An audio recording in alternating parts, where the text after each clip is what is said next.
PAP Skuy. Halo Sobat Pap Skuy, selamat datang kembali di episode terbaru dari podcast kita.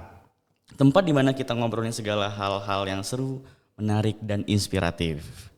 Aku Wahyu Ramadan, bakal nemenin kalian dengan topik yang pastinya bikin kalian penasaran dan tertarik nih. Hari ini kita punya topik yang super menarik, yaitu jadi duta kampus ngapain aja sih? Banyak dari kalian pasti yang bertanya-tanya nih, apa sih sebenarnya duta kampus? Gimana rasanya jadi perwakilan kampus? Dan yang gak kalah penting, gimana sih caranya jadi duta kampus? Nah, untuk menjawab semua pertanyaan tadi, aku gak sendiri nih teman-teman. Kita bakal ngobrol bareng seorang tamu spesial yang sudah banyak pengalaman di duta kampus. Please welcome Asti Rahayu, Duta Kampus Universitas Bengkulu tahun 2023 dari Administrasi Publik Angkatan 2022. Halo Mbak Asti. Halo Wahyu ya. Iya, gimana kabarnya Mbak? Pasti banyak banget cerita seru yang bakal Mbak bagiin ke kita semua. Oke, alhamdulillah kabar baik ya. Untuk Wahyu sendiri gimana nih kabarnya? Alhamdulillah hari ini aku juga kabar baik. Nah, sebelum kita masuk ke topik pembicaraan kita nih Mbak, boleh nggak sih Mbak, aku pengen kenalan dulu sama Mbak. Mbak asalnya dari mana dan Mbak kuliah di jurusan mana dan angkatan berapa? Silakan Mbak.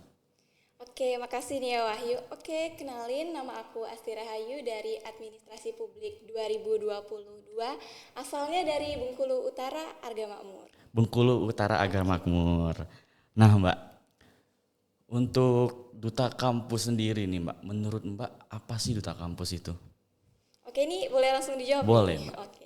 Jadi Duta Kampus itu merupakan brand ambassador ikon kampus yang mempunyai tugas-tugas tertentu. Duta Kampus ini juga memegang penting budaya organisasi dan budaya kampus. Karena Duta Kampus sendiri ini merupakan interpretasi dari mahasiswa-mahasiswa Universitas Bengkulu. Betul sekali, berarti duta kampus itu sebagai pionir dari kampus kita ya Mbak. Betul. Untuk ke masyarakat halayak luas gitu. Nah Mbak, pastinya sebelum Mbak menjadi bagian dari duta kampus, Mbak terpilih jadi duta kampus, ada tuh alasan yang membuat Mbak tuh tertarik gitu. Tertarik atau membuat Mbak tuh terdorong untuk ikut jadi duta kampus. Kira-kira apa sih alasan tersendiri dari Mbak yang membuat Mbak tertarik gitu? Oke, kalau untuk alasan tuh tiap orang berbeda ya. Kalau Mbak itu mikirnya gini, kita itu kan memang mahasiswa. Tapi mahasiswa itu nggak cuma dalam lingkup belajar aja, terus ngejar nilai yang bagus juga. Tapi harusnya itu mahasiswa itu aktif juga di organisasi maupun aktivitas kampus lainnya. Salah satunya ini duta kampus gitu kan. Dan kita itu kan generasi muda, tentunya kita itu harus berintelektual. Kita juga di sini mahasiswa Universitas Bengkulu kan. Dan kita itu di perguruan tinggi itu ada yang namanya Tridharma perguruan tinggi, salah satunya itu pengabdian dan kontribusi. Baik. Nah, jadi di sini Mbak tuh mau berkontribusi gitu untuk memotivasi mahasiswa-mahasiswa Universitas Bengkulu melalui duta kampus. Jadi kita itu di sini nggak cuma memotivasi aja gitu. Jadi kita di sini juga kayak mendorong untuk mahasiswa-mahasiswa Universitas Bengkulu itu mempunyai budaya yang baik. Nah, jadi di situ Mbak tuh terdorong untuk ikut duta kampus. Terus juga Mbak tuh seperti suka hal baru gitu.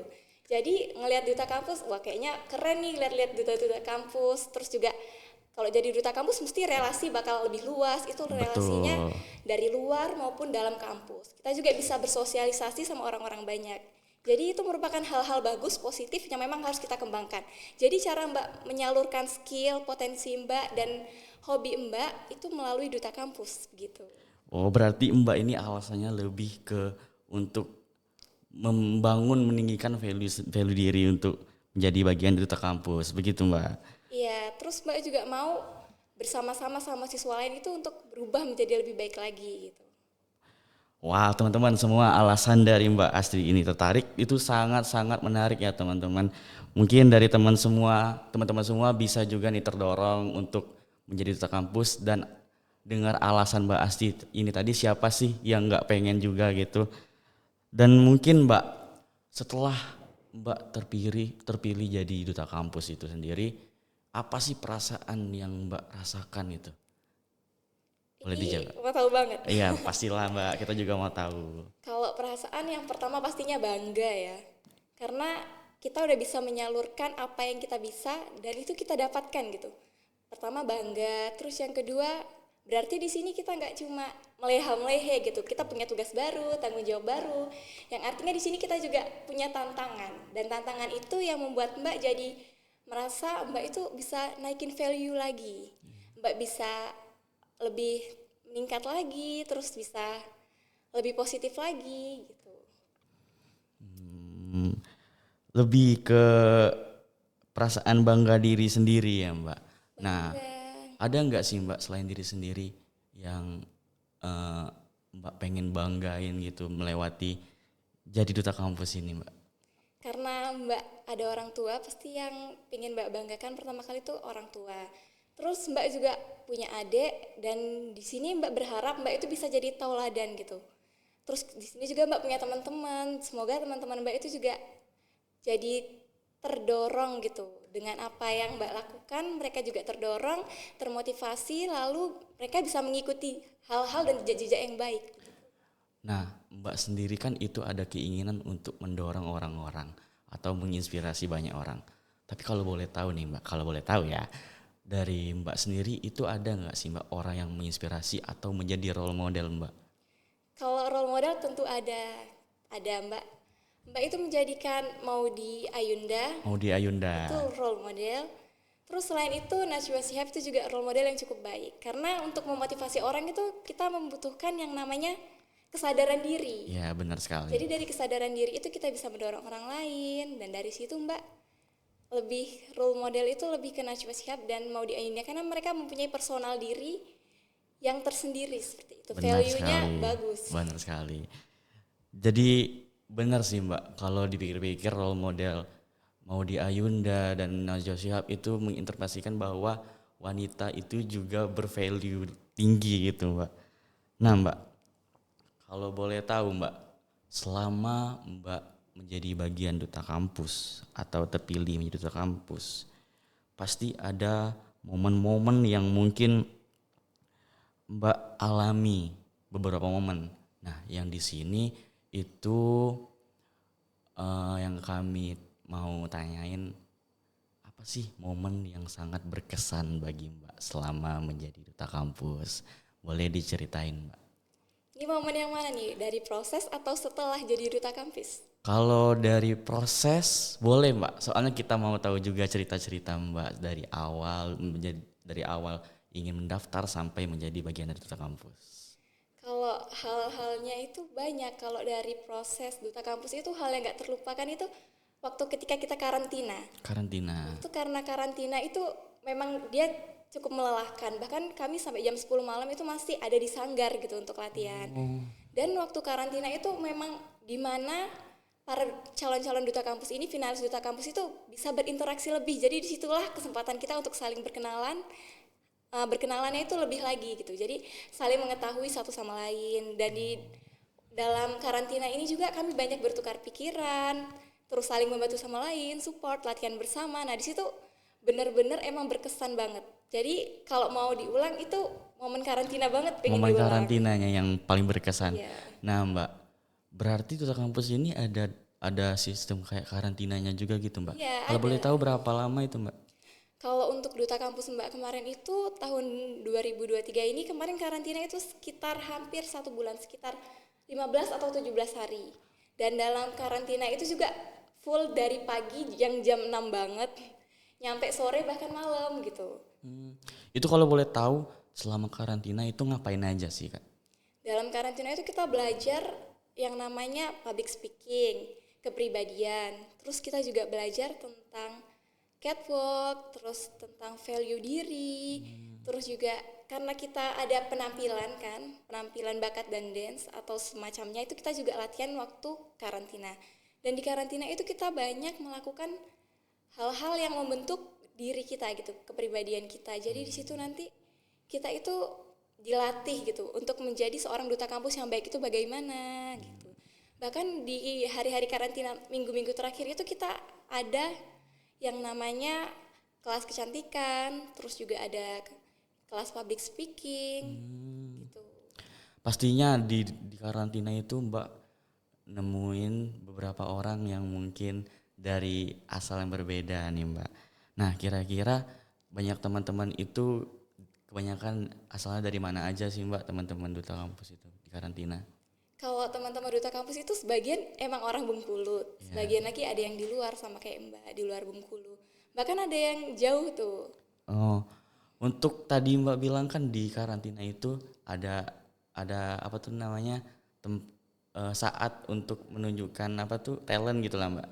Nah, kira-kira pengen tahu nih Mbak, teman-teman semua di situ kira-kira keterampilan itu ngapain aja sih, atau Mbak sendiri juga ngapain aja sih keterampilannya gitu. Jadi ternyata teman-teman duta kampus tuh kemarin isinya tuh kebetulan tuh orang hebat-hebat semua ya. Orang-orang hebat Iya, semua. kalau gak hebat nggak mungkin ya Iya. jadi finalis. Di situ tuh bahkan mereka emang ada yang khusus penyanyi, terus pintar main alat musik. Bahkan alat musiknya tuh bisa kayak ke segala macam rangkap. Jadi bisa main drum, terus bisa gitar, bisa piano. Terus banyak juga tuh yang pinter dan fasih berbahasa asing. Jadi mereka storytelling, bicara dalam bahasa asing. Terus juga ada yang menari, bahkan yang sering MC, terus sering tampil-tampil di publik. Itu mereka semuanya ada di situ. Jadi disitulah waktu karantina itu kita saling berbagi, saling belajar bersama. Nah, bagi-bagi teman-teman semua yang punya bakat, boleh banget untuk ikut jadi duta kampus, karena di situ juga ada peningkatan untuk kita untuk meningkatkan soft skill kita, bakat kita. Betul sekali Mbak. Iya betul. Nah, selama menjadi duta kampus itu sendiri Mbak, apa sih tantangan terbesar untuk Mbak gitu, yang Mbak alami duta kampus, sebagai duta kampus, dan gimana sih caranya Mbak mengatasi segala tantangan tersebut? Kalau tantangan ada pastinya ya. Kalau Mbak sendiri tantangannya itu yang pertama menghadapi karakter orang yang berbeda-beda. Karakter orang yang Ya, berbeda-beda. karakter orang itu kan beda dan kita itu memang terkadang harus menyesuaikan. Iya. Dan kebetulan Mbak itu di Duta Kampus kemarin itu termasuk kategori muda karena yang lainnya itu ada di semester 5, semester atas dan Mbak itu semester 3. Dan kebetulan karena Mbak itu memang orangnya berani Iya. dan tingkat keinginan tahunya itu tinggi, jadi waktu itu Mbak mencalonkan diri menjadi Bu Lurah waktu masa karantina Duta Kampus.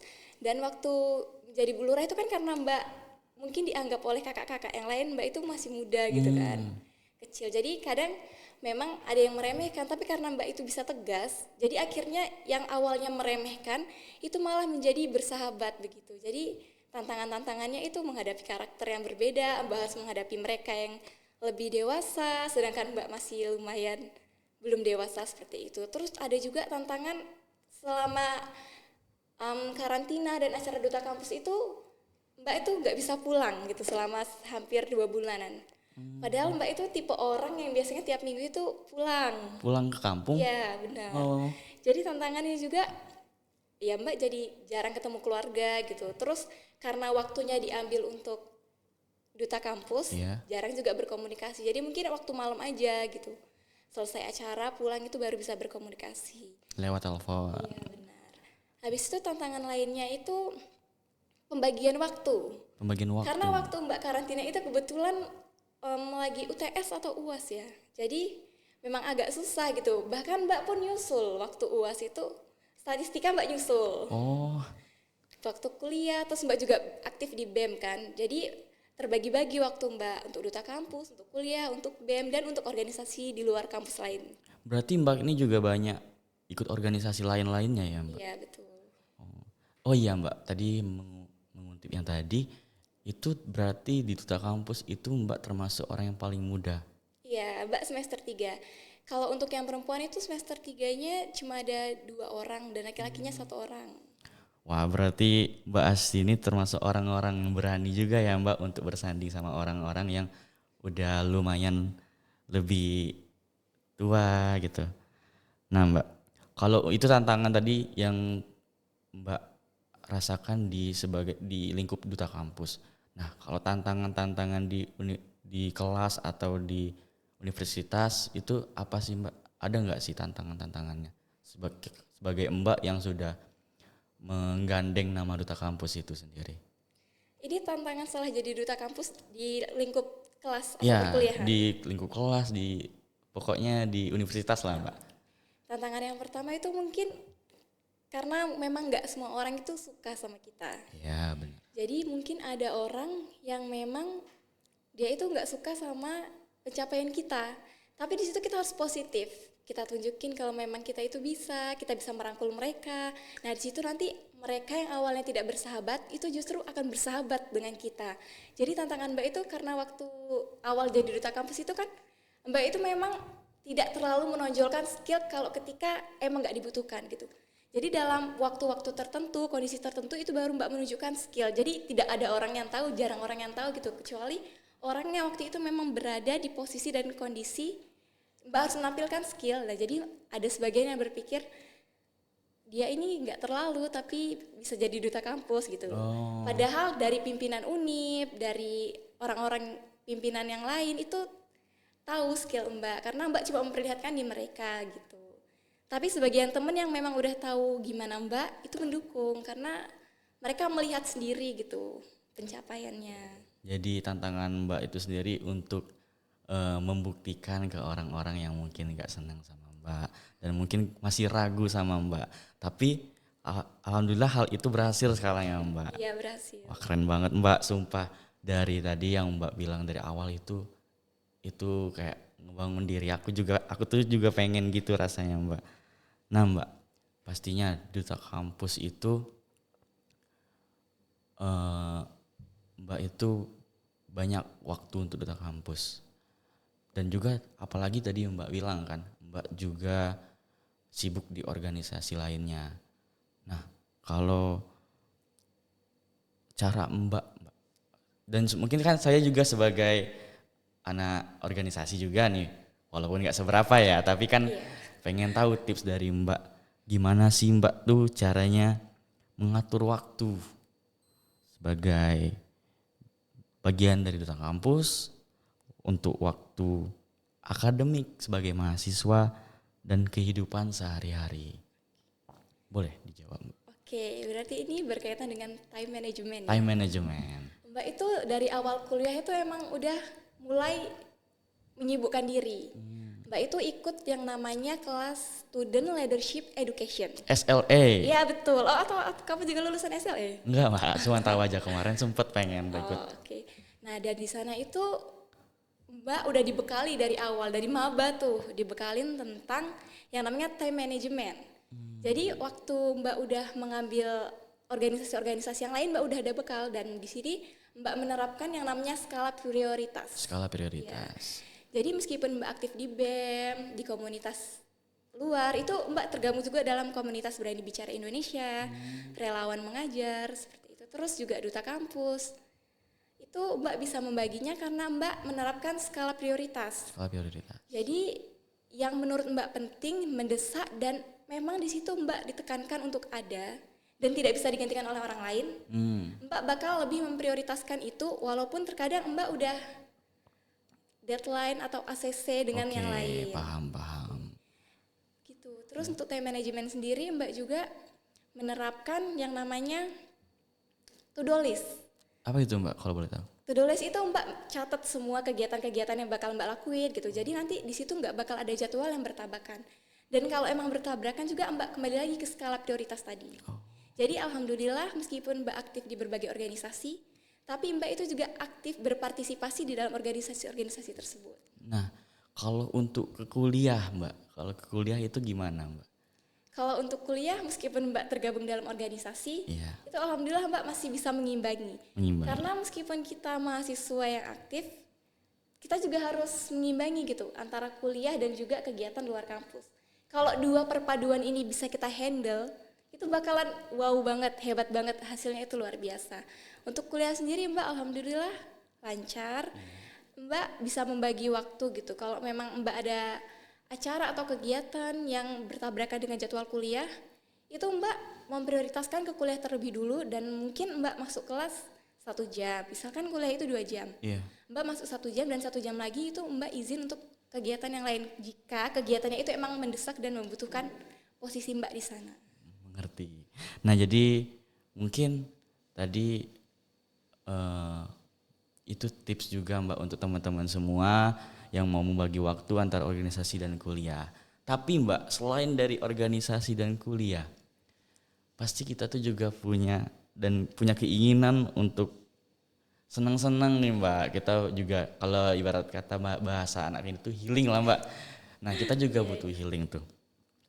Gimana sih cara Mbak untuk membagi waktu antara tadi kan sudah nih organisasi ke organisasi yang lain, organisasi ke kampus, ke akademik.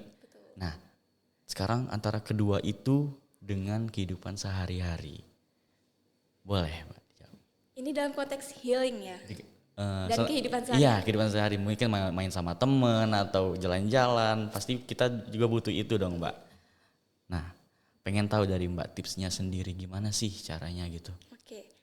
Kalau Mbak itu tipe orang yang healing itu gak perlu yang kayak harus jalan atau belanja atau makan.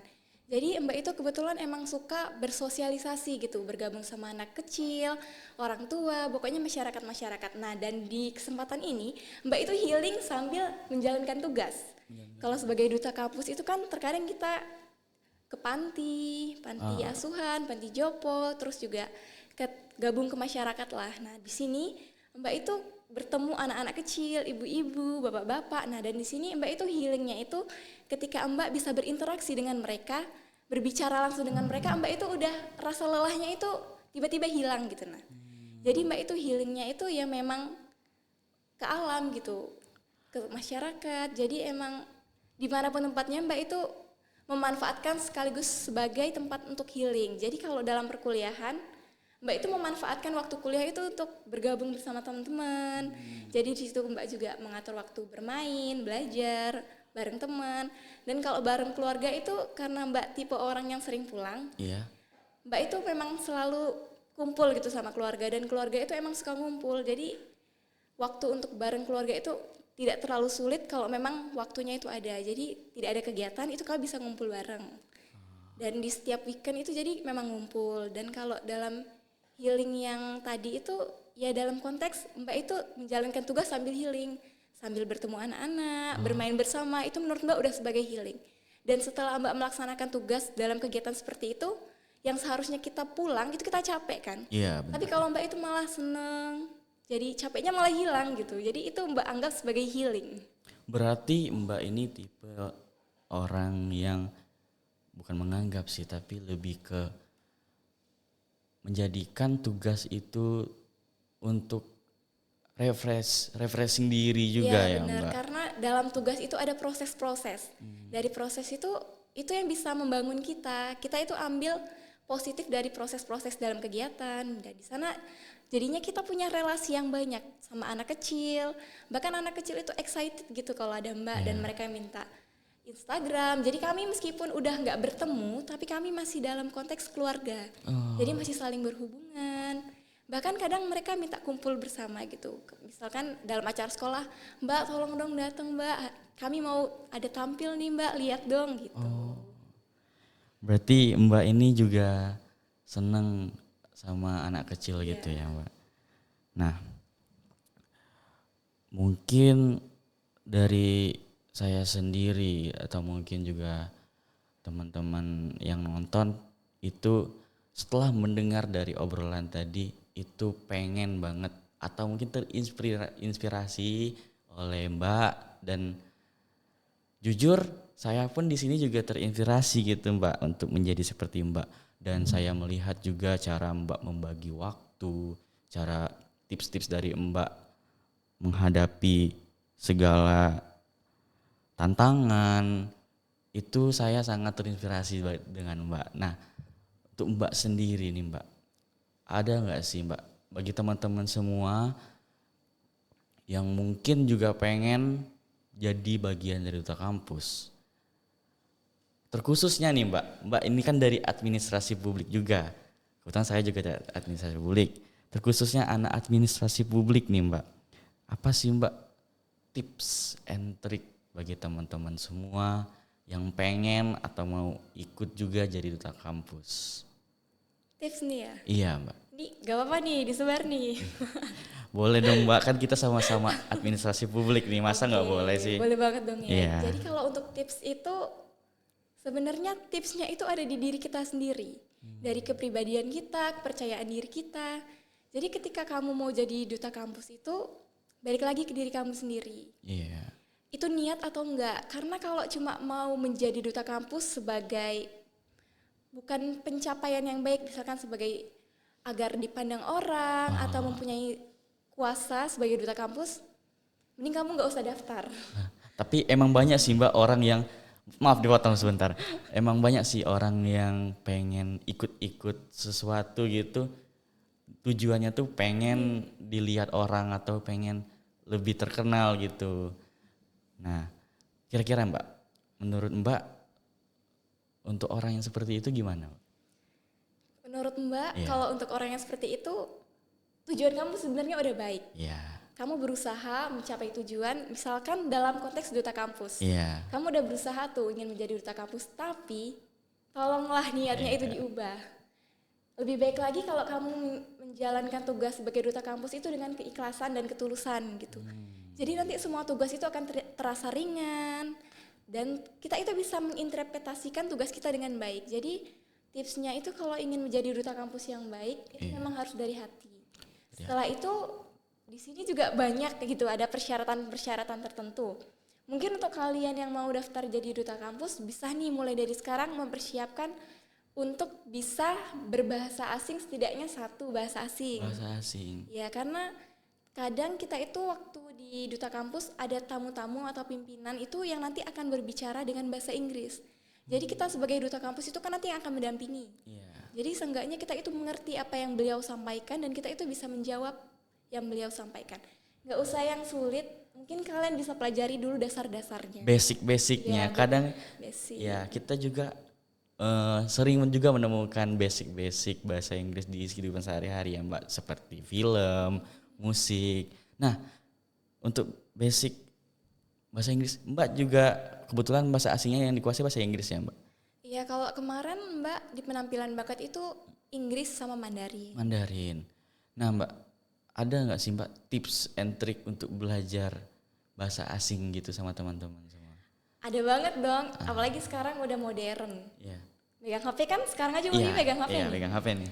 Scroll TikTok pasti banyak tuh yang bahasa Inggris. Bisa kalian literasi bahasa Inggris, belajar dari TikTok, dari internet tentang bahasa Inggris. Kalau Mbak waktu itu belajarnya itu dari internet kebetulan.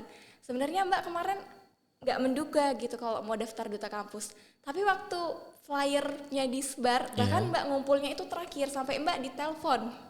Ditelepon sama kemahasiswaan FISIP untuk suruh bawa berkas, karena kemarin berkas Mbak ada yang ketinggalan 1 dan ditelepon sama pihak kemahasiswaan karena memang Mbak bener-bener daftarnya itu deadline hari terakhir.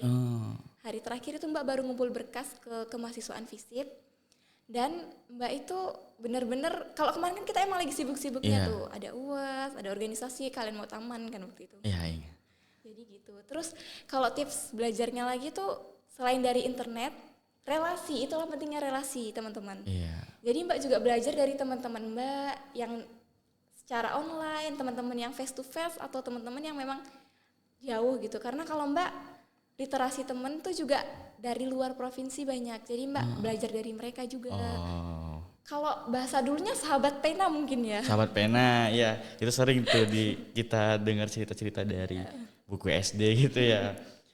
Nah, untuk teman-teman semua tuh tips dari Mbak Asti untuk bahasa asing ya teman-teman.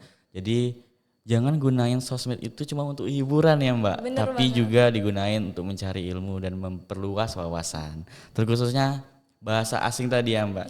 Nah, ada lagi nggak Mbak tips selain bahasa asing tadi yang dipersiapkan untuk menjadi duta kampus? Kalau tips lain itu banyak ya. Yang pertama, kita itu orangnya harus telaten. Jadi kita itu nggak cuma ngurusin dalam atau luar, tapi dua-duanya. Jadi kita juga bersihin bagian dalam tubuh kita, investasi leher ke atas. Wawasan itu perlu banget. Terus juga skill, dan kita itu juga harus berani gitu. Berani menerima resiko. Tipsnya jadi kita memang harus percaya diri, berani. Terus tips lainnya mungkin kita itu harus mulai memperhatikan penampilan dari sekarang gitu, karena sebagai duta kampus itu kan kita interpretasi budaya dari mahasiswa Universitas Bengkulu. Jadi di sini kita sebagai tauladan, contoh untuk mahasiswa lain kan. Jadi di sini kita harus bisa menginterpretasikan hal-hal yang baik gitu, baik dari look, cara kita bicara, kepribadian kita. Itu kita mulai perbaiki dari sekarang kalau memang teman-teman itu punya kepribadian atau hal-hal di dalam diri itu yang kurang baik. Masih belum terlambat kok teman-teman. Masih Masih belum bisa terlambat. diperbaiki selagi kalian niat dan memang itu selagi kalian itu mau dan memang mau berubah menjadi yang lebih baik dan positif. Betul sekali teman-teman. Nih dapat tips dari Mbak Asti. Mbak, kan kita udah ngobrol panjang nih. Pasti Mbak nggak mungkin kalau Mbak nggak haus. Boleh kita minum dulu. Oke, makasih ya. Iya, silakan Mbak. Nah Mbak, ngomong-ngomong nih soal tips tadi, kan Mbak bilang kan kita harus memperluas wawasan, Mbak. Nah, jadi sebagai mahasiswa itu kan banyak nih caranya memperluas wawasan, Mbak. Ada nggak sih Mbak dari Mbak sendiri untuk kita tuh memperluas wawasan? Atau mungkin baca buku. Nah, Mbak itu suka nggak baca buku, Mbak? Gitu. Oke, kebetulan hobi Mbak itu dari kecil emang baca. Mbak dulu kecil nggak bisa tidur kalau nggak baca. Jadi sebelum tidur tuh memang Mbak baca buku, terserah koran, buku, apapun yang ada di samping Mbak itu Mbak baca. Dan Mbak itu tipe orang waktu kecil itu kalau baca nggak bisa pelan. Jadi kalau mau tidur itu bacanya ngomong. Jadi keluarganya itu terganggu pasti kan. Nah tapi dari sana Mbak juga ada penyesalan karena Mbak hobi baca dari kecil. Ya. Dan Mbak itu bacanya sambil tiduran. Jadi sekarang matanya agak terganggu gitu. Matanya terganggu. Iya, karena suka baca tempat gelap dan sambil tiduran. Dan Mbak itu tipe orang setelah dewasa ini tipe orang yang suka membaca dan mencari informasi itu melalui online karena HP itu dibawa kemana-mana kan. Iya. Jadi Mbak suka e-book, jurnal dan sebagainya. Terus Mbak juga kalau menambah wawasan itu nggak cuma dari membaca aja, dari konten, dari komunitas. Nah itu pentingnya komunitas untuk kita karena kita itu makhluk sosial memang yang nggak bisa hidup sendiri. Kita itu mau memperluas wawasan, kadang kita harus membutuhkan mentor atau coaching. Mbak sendiri di sini memang ikut mentoring dan coaching tentang berbagai hal-hal yang menambah wawasan gitu. Terus relasi juga Mbak itu cari memang orang yang benar-benar mau diajak untuk bangkit bersama gitu. Jadi di situ relasinya nggak cuma bahas yang kosong, nggak cuma bahas ini itu makan apa, nanti kemana, main apa. Tapi relasinya itu memang yang benar-benar membahas isu-isu yang ada di Indonesia, pokoknya isu-isu yang bisa menambah wawasan gitu. Terus Mbak juga kalau dalam wawasan itu suka cari konten-konten di TikTok gitu. Misalkan tentang mindset, terus tentang self reward, pokoknya wawasan-wawasan yang memang dibutuhkan di masa sekarang dan akan terus bermanfaat di masa yang akan mendatang. Jadi wawasannya itu nggak cuma tentang yang umum aja, tapi ke yang khusus, ke hal-hal yang lebih luas lagi. Nah Mbak, selain memperluas wawasan untuk menjadi salah satu tips untuk menjadi duta kampus, menurut Mbak, untuk kehidupan sehari-hari, apakah wawasan itu tuh penting nggak sih Mbak bagi kita tuh Mbak? Oke, yang namanya wawasan itu penting ya, karena skill, kemampuan kalau tidak dibarengi oleh wawasan itu sangat berbahaya. Ketika kita punya skill, tapi kita tidak punya pengetahuan, kita bisa menyalahgunakan skill kita. Jadi memang dalam kehidupan sehari-hari itu kita butuh wawasan. Bahkan dalam menjaga adik itu kita butuh wawasan. Iya. Dalam memasak kita butuh wawasan. Wawasan, iya benar sekali. Dalam berorganisasi kita butuh wawasan. Jadi wawasan itu emang penting, gak cuma di lingkup organisasi atau lingkup lembaga seperti itu, tapi juga dalam kehidupan sehari-hari, dalam kehidupan berkeluarga pun kita butuh wawasan. Betul sekali, dari hal-hal terkecil hingga hal terbesar. Jadi teman-teman semua, ayolah kita memperluas wawasan bukan untuk duta kampus, bukan untuk kita menjadi syarat tertentu, tapi untuk menjalankan kehidupan sehari-hari pun itu juga butuh wawasan ya Mbak. Betul. Nah, mungkin apakah masih ada lagi tips dari Mbak untuk teman-teman semua untuk menjadi duta kampus, atau mungkin Mbak mau ngasih kata semangat nih, khususnya untuk kita administrasi publik, teman-teman yang administrasi publik supaya juga terdorong seperti Mbak itu. Kalau tips yang terakhir nih dan tips yang paling penting itu kalian harus coba. Karena kalau kalian nggak coba, nggak akan ada tips-tips yang lain. Berarti ini rahasia ya Mbak? Kalian emang harus berani coba gitu. Daftar-daftar aja, urusan belakangan. Oh. Itu pikir belakangan aja. Oh gitu. Jadi yang terpenting yang pertama itu berani untuk mendaftar. Dari situ nanti ketika kamu udah mendaftar, tiba-tiba itu koneksi-koneksi itu entah dari mana datang gitu. Koneksi-koneksi entah bagaimana cara kamu mencapainya itu akan datang dengan sendirinya. Oke. Jadi tipsnya itu memang kamu harus mencoba. Dari mencoba itu kamu akan belajar bagaimana sih cara untuk kamu mencapai apa yang kamu mau tadi. Dan untuk mahasiswa administrasi publik, kalian gak usah nunggu waktu yang tepat untuk kalian mencoba hal-hal yang baru. Kalian langsung mulai aja, gak butuh waktu yang lama. Gak usah nunggu kapan waktu tepat untuk berlayar, langsung aja berlayar, nikmati prosesnya dan kamu nanti akan menemukan hasilnya. Betul sekali, luar biasa Mbak kata-kata dari Mbak. Nih teman-teman semua, jangan kebanyakan mikir, Betul. langsung beraksi aja ya Mbak. Aksi itu lebih bagus daripada Betul cuma kata-kata sekali. dan berpikir. Nih teman-teman, siapa sih nggak terinspirasi dari Mbak Asti ini? Banyak banget tips-tips yang Mbak Asti sampaikan ke kita. Nah Mbak, nggak kerasa nih Mbak, obrolan kita ini udah sampai di ujung episode. Terima kasih juga buat teman-teman semua yang udah stay nonton dari awal sampai akhir. Semoga informasi dari cerita yang kita bahas kali ini dapat memberikan inspirasi dan wawasan untuk teman-teman semua. Kalau kalian punya pertanyaan, ide topik, dan atau mungkin kalian semua juga pengen berbagi cerita nih, bisa kalian langsung komentar aja di kolom komentar di bawah, atau mungkin teman-teman semua bisa langsung DM di Instagram Hima Administrasi Publik. Terima kasih juga buat Mbak Asti yang sudah berbagi cerita dan pengalamannya hari ini. Mbak juga makasih banget buat kalian yang udah ngundang Mbak ke podcast. Semoga dengan adanya podcast ini teman-teman yang lainnya ikut termotivasi dan terdorong untuk berani mencoba hal baru dan mengambil langkah positif demi kebermanfaatan untuk orang lain dan juga kebaikan diri sendiri. Amin, semoga teman-teman semuanya termotivasi. Nah, jangan lupa juga teman-teman semua untuk cek update terbaru dari kita dan nantikan episode berikutnya dengan topik-topik yang gak kalah menarik dan inspiratif. Sampai jumpa di episode berikutnya. Stay curious, stay inspired, and keep chasing your dreams. Bye semuanya.